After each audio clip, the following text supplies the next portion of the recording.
அனைவருக்கும் வணக்கம். உங்கள் கிருஷப் அகாடமியிலிருந்து வினிதா. இந்த வீடியோவில் பார்த்தீங்க அப்படின்னா நம்ம தமிழக அரசின் விருதுகள் பார்க்க போகிறோம். எந்த வருடத்திற்கானது அப்படின்னு பார்த்தீங்கன்னா 2024க்கானது. 2024க்கானதாக இருந்தாலுமே இந்த விருது எப்போ கொடுத்துருப்பாங்கன்னா ஜனவரி 2025 தான் கொடுத்துருப்பாங்க. ஓகேங்களா? இதிலிருந்து உங்களுக்கு ரெகுலராக வந்து கொஷின்ஸ் கேட்டுகிட்டே தான் இருக்காங்க. அதனால் ரொம்ப ரொம்ப முக்கியமானதுங்க. இதை நம்ம கண்டிப்பாக நீங்கள் வந்து பார்த்துட்டு போயிருங்க. ஓகேங்களா? ஃபஸ்ட்டு பாருங்கள், இதில் இருக்கிறது எல்லாமே வந்து உங்களுக்கு 2024க்கானது தான். இந்த திருவள்ளுவர் விருது மட்டும் 2025க்கானது. ஓகேங்களா? யாருக்கு கொடுத்துருக்காங்கன்னா படிக்கராமு.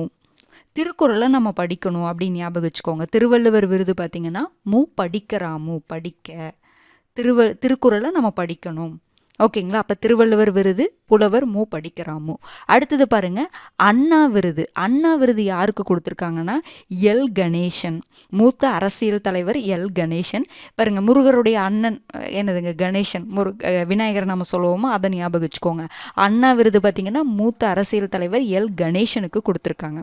அடுத்தது பாரதியார் விருது யாருக்கு கொடுத்துருக்காங்கன்னா கபிலன். ரெண்டுமே வந்து உங்களுக்கு கவிஞர்கள் தானே. பாரதியார், கபிலன் அப்படின்னு ஞாபகம் வச்சுக்கோங்க. பாரதியார் விருது ஒரு கவிஞருக்கு தான் கொடுத்துருக்காங்க, கபிலன்கிற கவிஞருக்கு. அடுத்தது பார்த்தீங்கன்னா பாரதிதாசன் விருது செல்வ கணபதி. இப்போ பாரதியாருடைய பெயரை வச்சுதான் இவர் பாரதிதாசன் அப்படின்னு பெயர் வச்சுக்கிட்டாரா, அதே மாதிரி கணபதியை இவர் செல்வ கணபதி அப்படின்னு வச்சுக்கிட்டாரு. அப்படின்னு ஞாபகம் வச்சுக்கிட்டிங்கன்னா கொஞ்சம் ஈஸியாக இருக்கும். பாரதிதாசன் விருது செல்வ கணபதி. ஓகேங்களா? அடுத்தது திருவிக்கா விருது யாருக்கு கொடுத்துருக்காங்கன்னா எழுத்தாளரும் மருத்துவருமான ஜி.ஆர். ரவீந்திரநாத் தாகூர் ஞாபகம் வச்சுக்கோங்க. திருவிக்காவோடைய எழுத்தும் சரி, ரவீந்திரநாத் தாகூருடைய எழுத்தும் ஒரே மாதிரி இருக்கும். ஏன்னா ரெண்டு பேருமே எழுத்தாளர்கள் தான். அப்போ ஈஸியாக ஞாபகம் வச்சுக்கலாம். திருவிக்கா, ரவீந்திரநாத் தாகூர், இவங்க ரெண்டு பேர்த்தோடைய எழுத்து ஒரே மாதிரி இருக்கும். கிட்டத்தட்ட இயற்கையை வர்ணிச்சு தான் அவங்க அதிகமாக எழுதுவாங்க. அப்படிங்கிற மாதிரி ஞாபகம் வச்சுக்கிட்டிங்கன்னா மறக்காது. அடுத்தது பாருங்க, கி.ஆ.பெ. விஸ்வநாதன் விருது எழுத்தாளர் வேமு பொதிய வெப்பன். இப்போ விஷு படமெல்லாம் நீங்கள் பார்த்துருப்பீங்கன்னு நினைக்கிறேன். ஓகேங்களா? கி.ஆ.பெ. விஷு படம் எல்லாத்துக்கும் தெரியும்னு நினைக்கிறேன். அவருடைய படத்தில் நிறைய கருத்துக்கள் வந்து பொதிஞ்சிருக்கும். பாருங்கள், பொதிய வெப்பன், விஸ்வநாதம் பொதிய வெப்பன், நிறையா கருத்துக்களை பொதிச்சு வச்சிருப்பார். அதை பொதிய வெப்பன் ஞாபகம் வச்சுக்கோங்க. அடுத்தது பெரியார் விருது யாருக்கு? விடுதலை ராஜேந்திரன். இவர் பார்த்தீங்கன்னா பெரியார் பார்த்தீங்கன்னா விடுதலைக்காக, முக்கியமாக பெண் விடுதலைக்காக அதிகமாக போராடி இருக்காரு. அப்போ விடுதலை ராஜேந்திரன் ஞாபகம் வச்சுக்கோங்க. அதே மாதிரி பார்த்தீங்கன்னா அம்பேத்கர் விருது யாருக்கு கொடுத்துருக்காங்கன்னா ரவிக்குமார். இவர் பார்த்தீங்கன்னா ஒரு திராவிடர் விடுதலை கழக பொதுச் செயலராக இருந்திருக்கார் விடுதலை ராஜேந்திரன். அதே மாதிரி விடுதலை சிறுத்தைகள் கட்சியுடைய பொதுச் செயலராக யாருன்னா ரவிக்குமார். அம்பேத்கரை கொடுத்துருவாங்க. இது ரெண்டு கன்ஃபியூஸ் பண்ணிக்கூடாது. பெரியார்னா விடுதலை ஞாபகம் வச்சுக்கோங்க, அம்பேத்கர் வந்து ரவிக்குமார். அடுத்தது பார்த்தீங்கன்னா கலைஞர் விருது யாருக்கு கொடுத்துருக்காங்கன்னா கருணாநிதியிடம் சிறப்பு உதவியாளராக பணியாற்றியவரும் எழுத்தாளருமான முத்துவவாசி.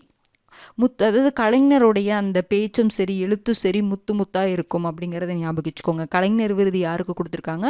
முத்துவவாசி. இப்போ பார்த்தீங்கன்னா கபிலருக்கும் முத்தரசன் இருக்கே அப்படின்னு நீங்கள் என்ன ஞாபகம் வச்சுக்கலாங்கன்னா கபிலர் வந்து ஒரு அரசவையில் புலவராக பார்த்தாரு இல்லைங்களா, அந்த மாதிரி ஞாபகம் வச்சுக்கோங்க.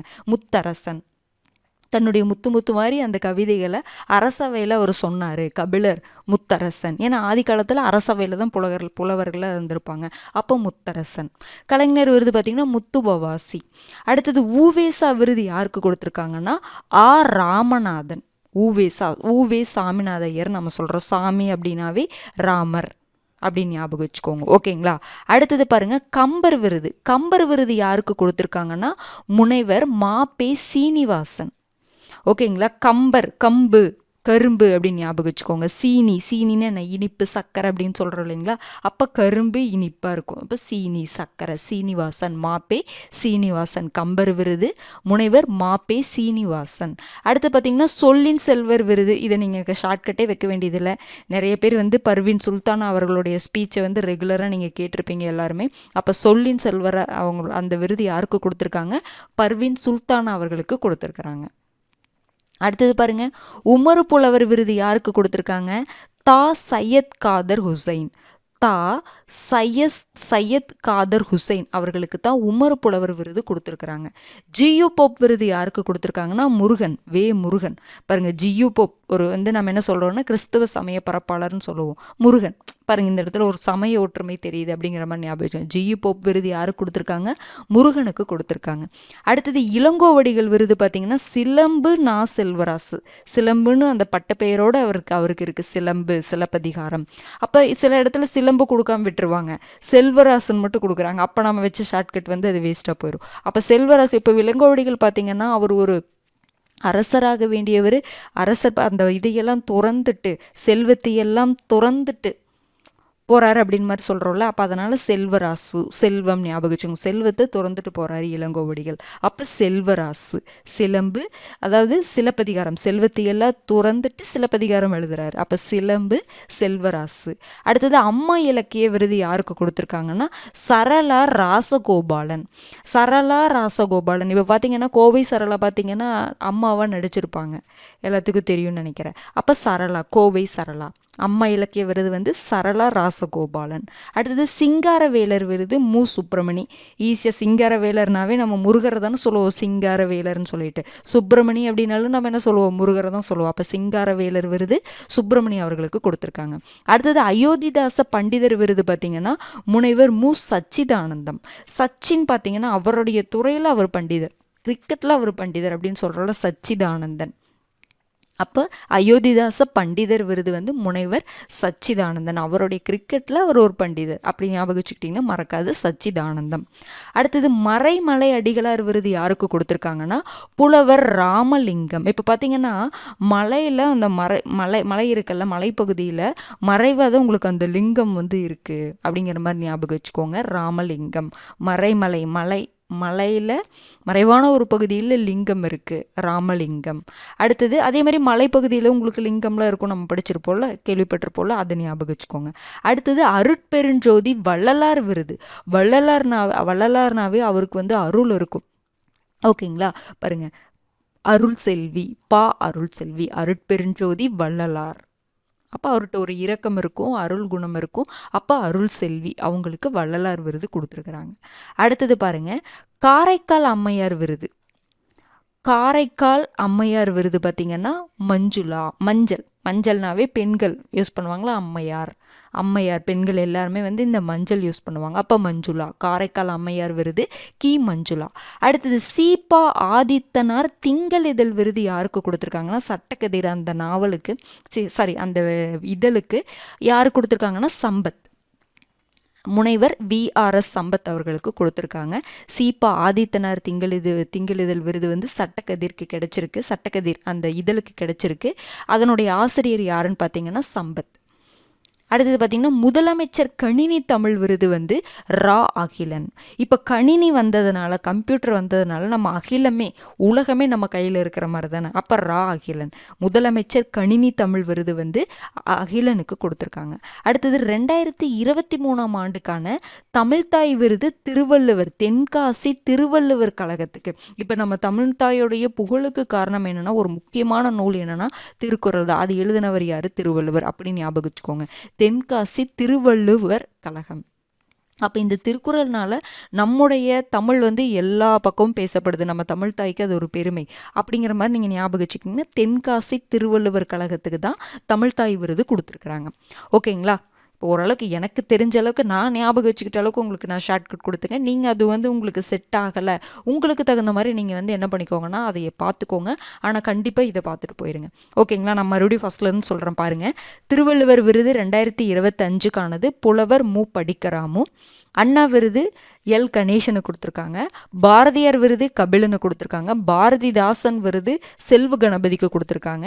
திருவிக்கா விருது பார்த்தீங்கன்னா GR ரவீந்திரநாத் கொடுத்துருக்காங்க. கி.ஆ.பெ. விஸ்வநாதம் விருது எழுத்தாளர் வேமு பொதிய வெப்பன். பெரியார் விருது பார்த்தீங்கன்னா விடுதலை ராஜேந்திரன். அம்பேத்கர் விருது து. ரவிக்குமார். கலைஞர் விருது முத்து வவாசி. கபிலர் விருது கவிஞர் முத்தரசன். ஊவேசா விருது ஆ. ராமநாதன்.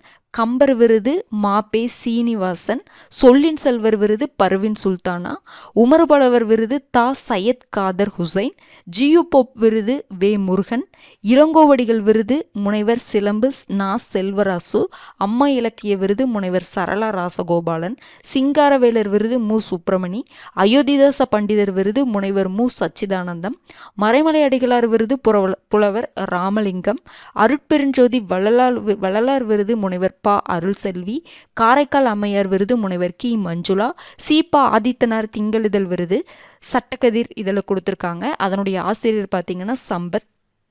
முதலமைச்சர் கணினி தமிழ் விருது முனைவர் ரா அகிலன். 2023ஆம் ஆண்டுக்கான தமிழ்த்தாய் விருது தென்காசி திருவள்ளுவர் கழகம். ஓகேங்களா, ஞாபகம் இருக்கும் கண்டிப்பாக. நீங்கள் இது ஒரு டைம் கவனிச்சிங்கன்னா மறக்காது, கன்ஃபார்ம் மறக்கவே மறக்காது. ஓகேங்களா, ஒரு டைம் நல்லா லிசன் பண்ணிவிட்டு ஒரு டைம் வந்து சொல்லி பாருங்கள். நான் சொல்கிறத மறுபடியும் ஒரு டைம் கேட்டிங்கன்னா அது கண்டிப்பாக மறக்கவே மறக்காதுங்க. ஏன்னா லாஸ்ட் மினிட்ல நம்ம இப்படி தான் படித்தாகணும். ஃபுல்லாக நம்ம புக் எடுத்து நம்மளால் இப்போ படிக்க முடியாது. முடிஞ்ச அளவுக்கு எல்லாமே வந்து காது கொடுத்து கேட்குற மாதிரி அந்த மாதிரி ரிவிஷனை நீங்கள் என்ன பண்ணிக்கோங்கன்னா பார்த்துக்கோங்க. அப்போ தான் நம்ம ஸ்ட்ரெஸ் ஆகாமல் இருப்போம். இப்போ நீங்களாக ஒன்று தேடும்பொழுது இதை படிக்கணும் அதை படிக்கணும் இதை விட்டுட்டோமே அப்படின்னு சொல்லிட்டு நம்ம கன்ஃபியூஸ் ஆகிட்டே இருப்போம். அப்போ உங்கள் கையில் இப்போ என்ன சோர்ஸ் கிடைக்கிது, என்னென்னலாம் வீடியோஸ் பார்க்க முடியும், அதுக்குன்னு எல்லாமே வீடியோஸாக பார்க்க சொல்லலை. முடியாததுக்கு சிலதெல்லாம் நீங்கள் படிக்காமல் விட்டுருப்பீங்கல்ல, அதுக்கு என்ன பண்ணிக்கோங்கன்னா இந்த மாதிரி கேட்டு ஞாபகம் வச்சுக்கோங்க. ஏன்னா இது நீங்கள் கேட்குறது உங்களுக்கு கடைசி அந்த எக்ஸாம் ஹாலில் உங்களுக்கு கண்டிப்பாக ஞாபகம் வரும்.